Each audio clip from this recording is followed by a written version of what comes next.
Let me tell you a tale of a lass who danced with death and came back to tell the tale. In the early 1700s, when Edinburgh streets were cobbled and the shrieks of Gardyloo could be heard throughout the city, a fish hawker named Maggie Dickson lived.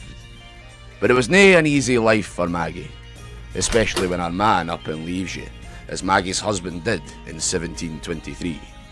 So she headed down to Kelso, found herself a job at an inn, and that's where trouble found her. The innkeeper's son caught Maggie's eye, and one thing led to another, and before you ken it, Maggie's belly started to swell. But you see, this wasn't a happy tale. Now, Maggie tries to hide it, but the wee babe was born premature, dying just a few days after it came into this world. Maggie, desperate and broken-hearted, left the bairn by the River Tweed, out of sight. But fate had other plans, and soon enough the authorities came knocking at Maggie's door. They traced the babe back to her, hauled her back to Edinburgh to stand trial, and she was sentenced to the gallows for causing the death of her child. On the 2nd of September 1724, the grass market was packed, folk jostling for a good view as Maggie was brought out, the noose hanging heavy above her. They slipped it round her neck, pulled the lever, and Maggie Dickson was hung and pronounced dead. But you see, the tale's nae over yet.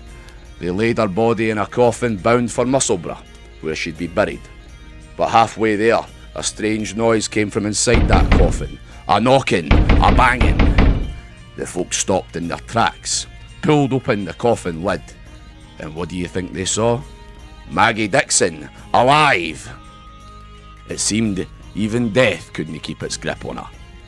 Now, by law, she'd already been hanged, so they let her go, and Maggie lived another 40 years after that, becoming a bit of a local legend. Folk started calling her Half-Hangit Maggie, and she wore the name like a badge of honour. Now, there are whispers, mind you.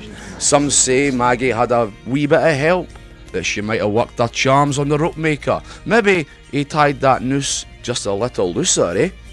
But we'll never ken for sure. What we do ken is that Maggie Dickson cheated death and became a legend.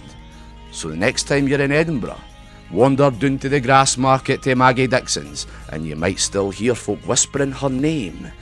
Half-Hangit Maggie.